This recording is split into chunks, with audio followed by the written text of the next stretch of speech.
Chapter 3 Atlas. We finally reach the shore. Theo says, "You actually said that to her out loud."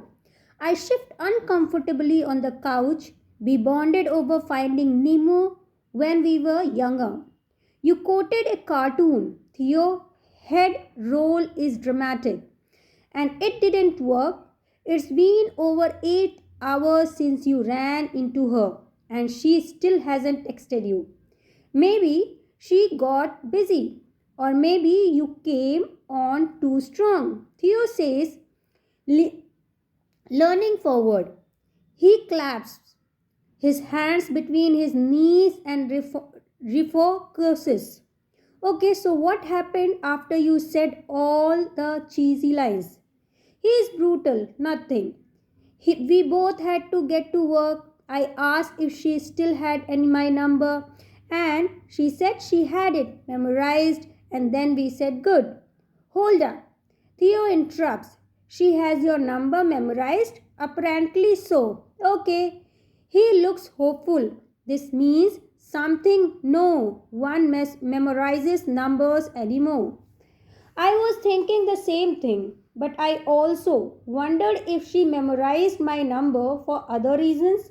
Back when I wrote, Back when I wrote it down and put it in her phone case, it was for an emergency. Maybe part of her feared the day she'd need it, so she memorized it for reason that had nothing to do with me. So what to do I do? Text her, call her, wait until she reaches out to me. It's been 8 hours. At least calm down. His advice is given me whiplash. 2 minutes ago, you acted like 8 hours without a text was too long. Now you are telling me to calm down. Theo shrugs and then kicks my desk to make his chair spin. I am 12. I don't even have a phone yet. And you want my opinion on texting etiquette? It surprises me that he doesn't have a phone yet. Brad doesn't seem like he would be a strict father. Why don't you have a phone? Dad says I can have one when I turn 13. 2 more months, he says wistfully. Theo has been coming to the restaurant a couple of days a week after school since Brad's promotion 6 months ago. Theo told me he wanted to be a therapist when he grows up. So I let him practice on me. At first the talk we would have we intend for his benefit. But lately I feel like I am the one benefiting. Brad peeks his head into my office in search of his son. Let's go. Atlas has work to do. He motions for Theo to stand up, but Theo just keeps spinning in my desk chair. Atlas is the one who called me in here. He needed advice. I'll never understand whatever this is, Brad says, pointing between me and Theo. What advice do you get from my son? How to avoid your course and win in Minecraft? Theo stands up and stretches his arms over his head. Girls, actually, and winning isn't the point of Minecraft. That is more of sandbox game. Theo looks over his shoulders at me as he's leaving my office. Just text her.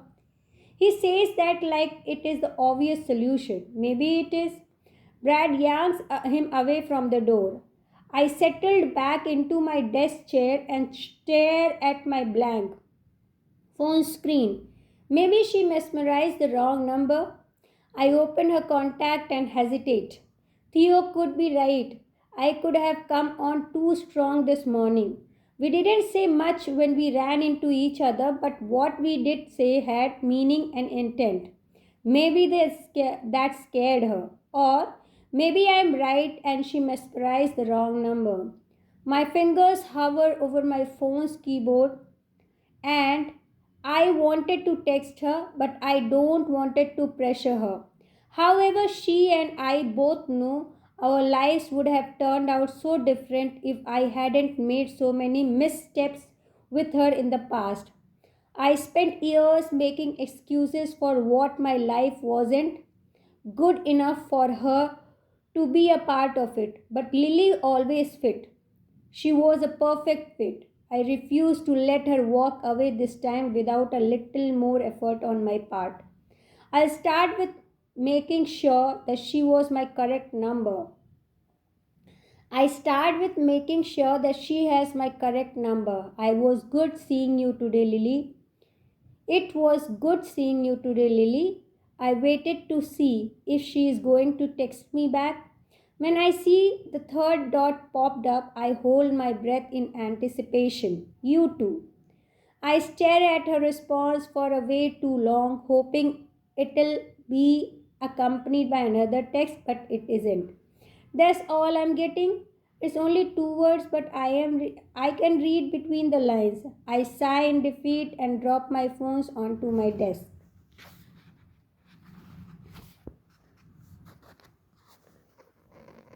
Chapter 4, Lily. Mine and Ryle's situation has been unconventional, one since immersion was born. I don't think many couples file divorce papers at the same time they sign their newborn birth certificate. As much as I was disappointed in Ryle for being the thing that forced me to have to make the decision to end our marriage, I didn't want it to prevent him from bonding with our daughter. I cooperated with him as much I can since his schedule is so hectic. I sometimes even take her to his work to visit him on his lunch break. He's also had a key to my place since before immersion was born.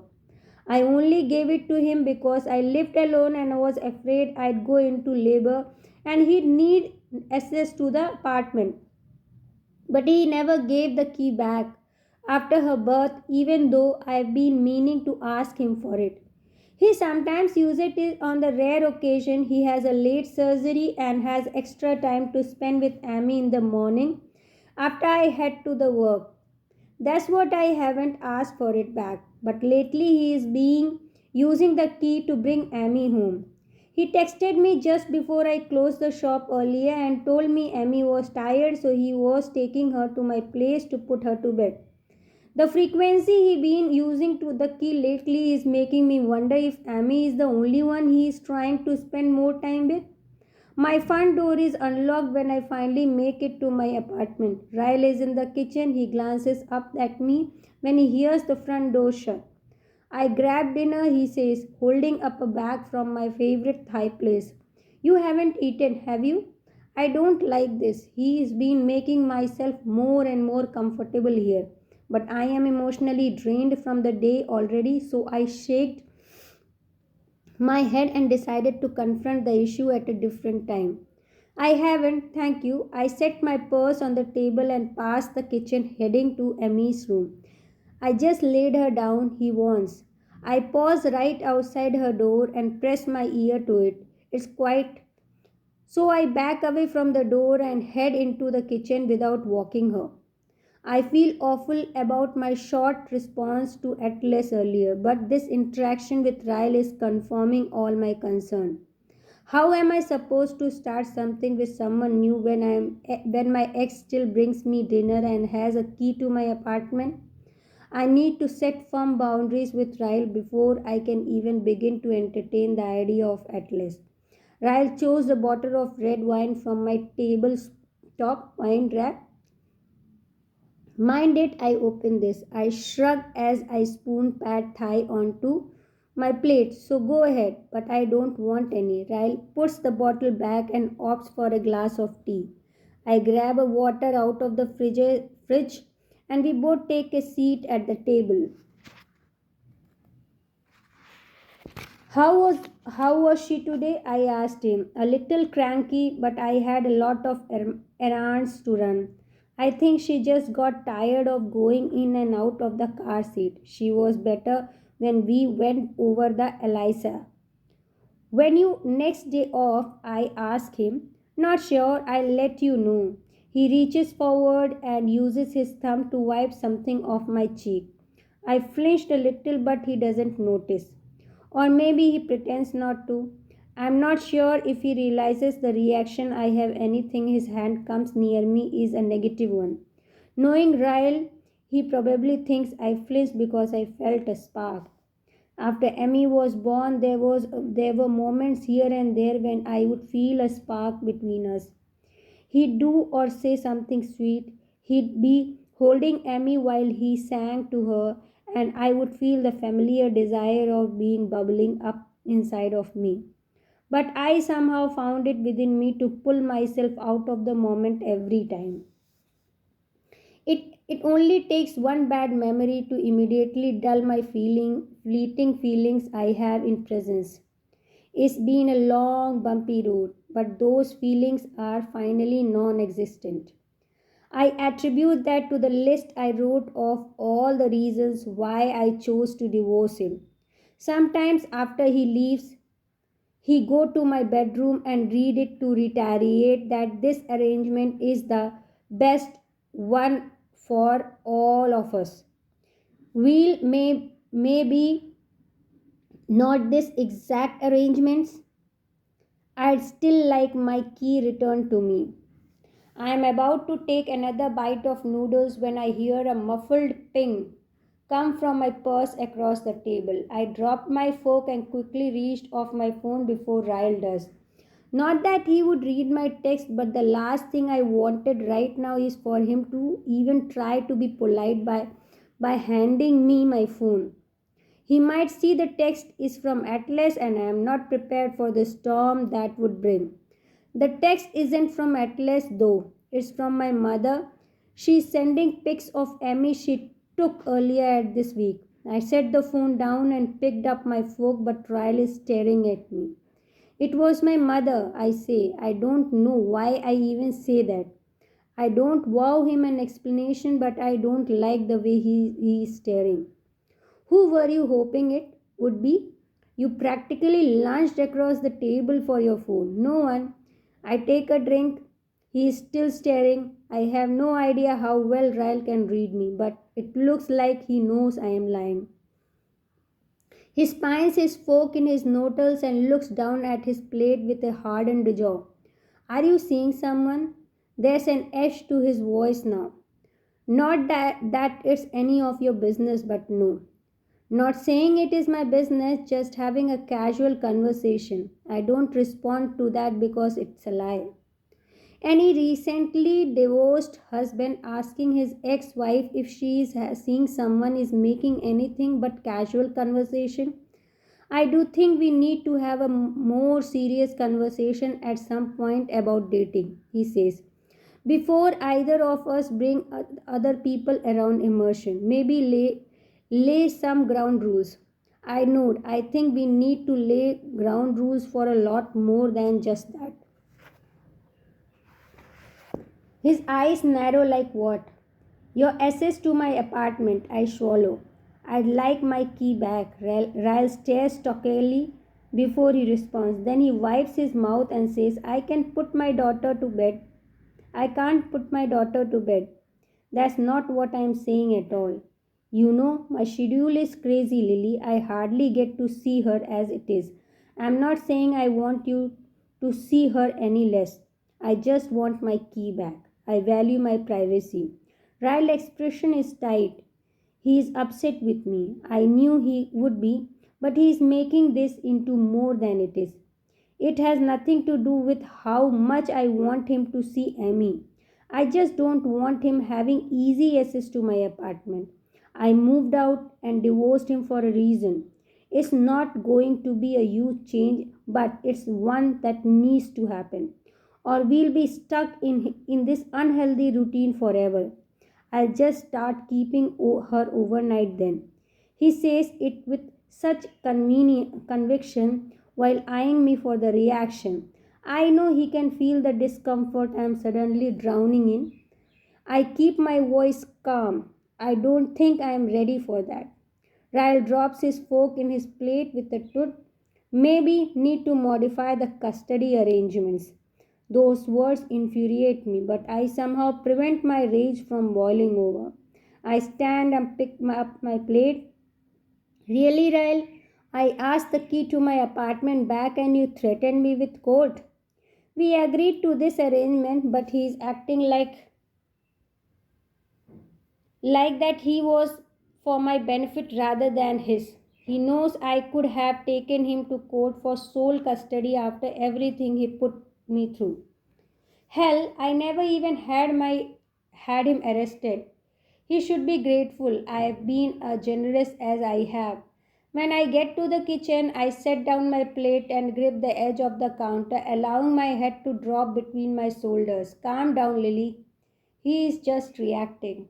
I hear Ryle sigh regretfully and then he follows me into the kitchen. He leans against the counter while I am raising my plate. Can you at least give me a timeline? His voice is lower when he speaks. When will I get overnight with her? I press my hip against the counter and face him. When she can talk. Why then? I hate that he even needs me to say this out loud. So she can tell me if something happens, right? When the full meaning of what I have just said sinks in, he chews on his bottom lip with a small nod. I can see the frustration in the veins that rise in his neck. He pulls his keys out of his pocket, removes my apartment key. He tosses it on the counter and walks away. When he grabs his jacket and disappears out the front door, I feel the familiar twinge of guilt creeping into my chest. The guilt is always followed by doubts like, am I being too hard on him? And what if he is really has changed? I know the answer to these questions, but sometimes it feels good to read the reminders. I go to my room and pull the list out of my jewelry box. He slapped you because you laughed. He pushed you down a flight of stairs. He bit you. He tried to force himself on you. He had to get stitches because of him. You had to get stitches because of him. Your husband physically hurt you more than once. It would have happened again and again. You did this for your daughter. I ran my finger over the tattoo of my shoulders, feeling a small scar he left there with his teeth. If Ryle did these things to me at the highest point of a relationship, what would he be capable at the lowest? I folded the list and put it back in my jewelry box for the next time I might need a reminder. Chapter 5 Atlas. It was definitely targeted, Brad says, staring at the gifty.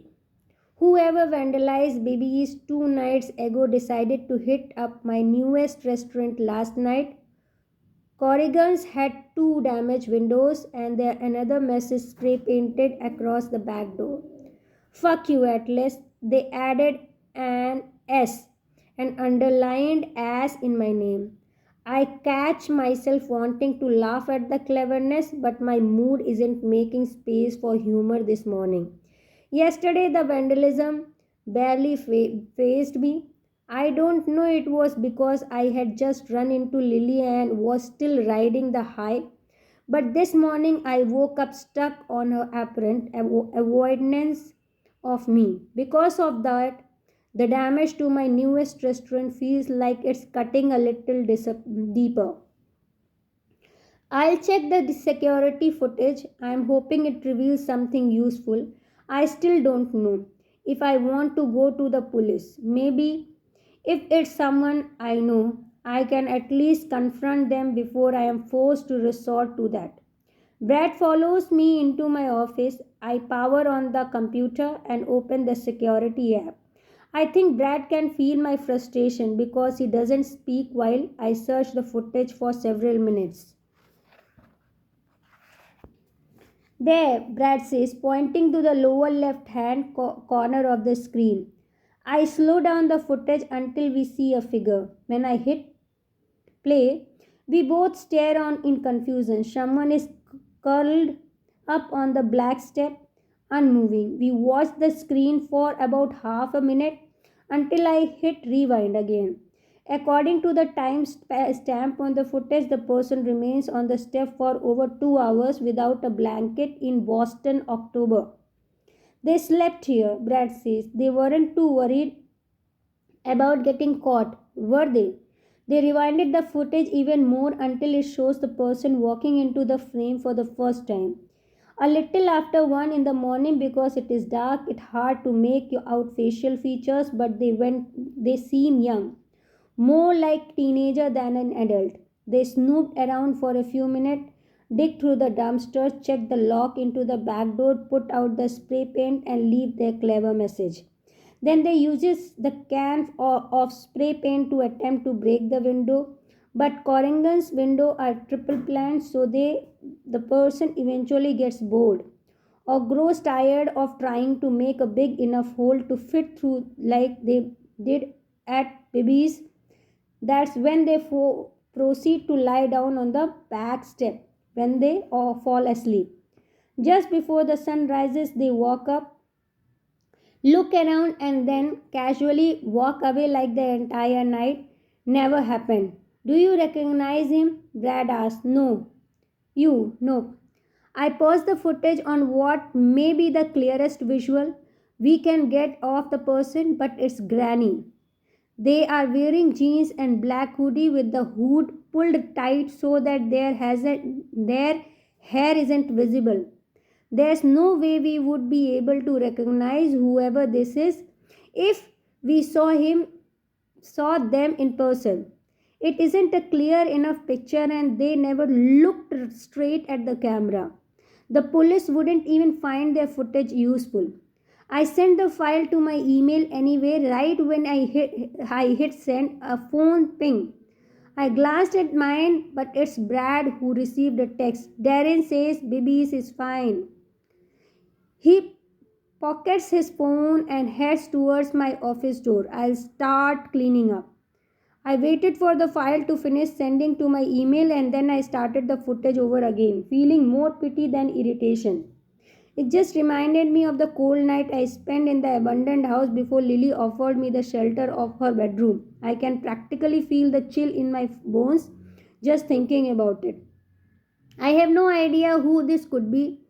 It's unnerving that they wrote my name on the door, and even more unnerving that they felt comfortable enough to hang out and take a 2 hour nap.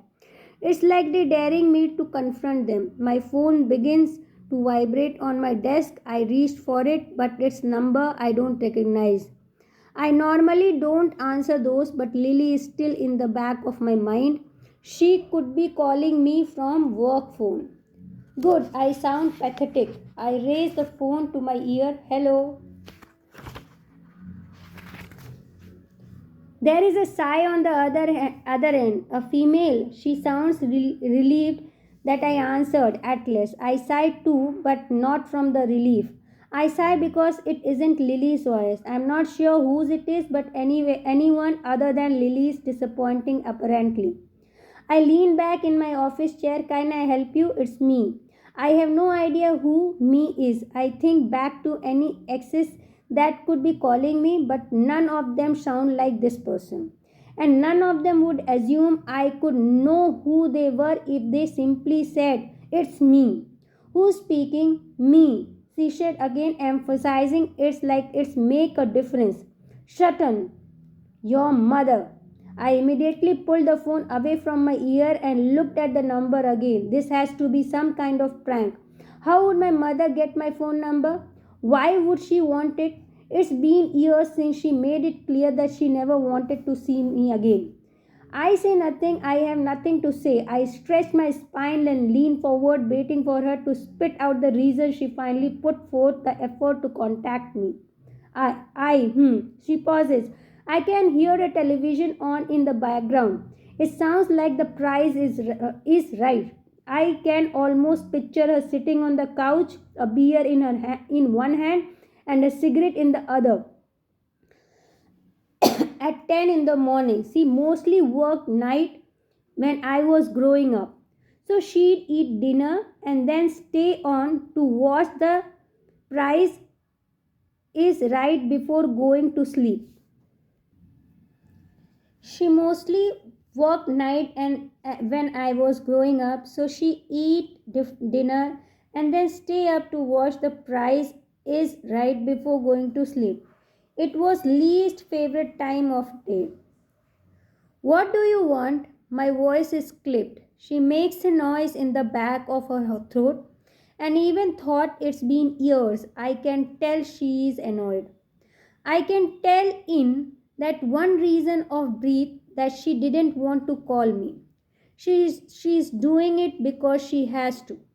She is not reaching out to apologize. She is reaching out because she is desperate. Are you dying? I asked. It's the only thing that would prevent me from ending this call. Am I dying? She repeats my question with laughter as if I'm absurd and unreasonable and an asshole. No, I am not dying. I'm perfectly fine. Do you need money? Who doesn't? Every ounce of anxiety she uses to fill me with return in just these few seconds in the phone with her. I immediately end the call. I have nothing to say to her. I blocked her number, regretful that I gave her as long as I did to speak. I should have ended the call as soon as she told me who she was. I leaned forward over my desk and cradled my head in my hands. My stomach is crunching from the unexpectedness of the last couple of minutes. I am surprised by my reaction, honestly. I thought this might happen one day, but I imagined myself not caring. I assumed I feel as indifference towards her return to my life as I did when she forced me to leave hers. But back then I was indifferent to a lot of things. Now I actually like my life. I am proud of what I am accomplished. I have absolutely no desire to allow anyone from my past to come in and threaten that. I run my hands over my face, forcing down the last few minutes. Then I push back from my desk. I walk outside to help Brad with the repair and do my best to move beyond the moment. It's hard, though it's like my past is crashing into me from all directions, and I absolutely no one to discuss this with. After a few minutes of both of us working in silence, say to Brad, you need to get Theo a phone. He's almost 13. Brad laughs, you need to get a therapist who is closer to your age.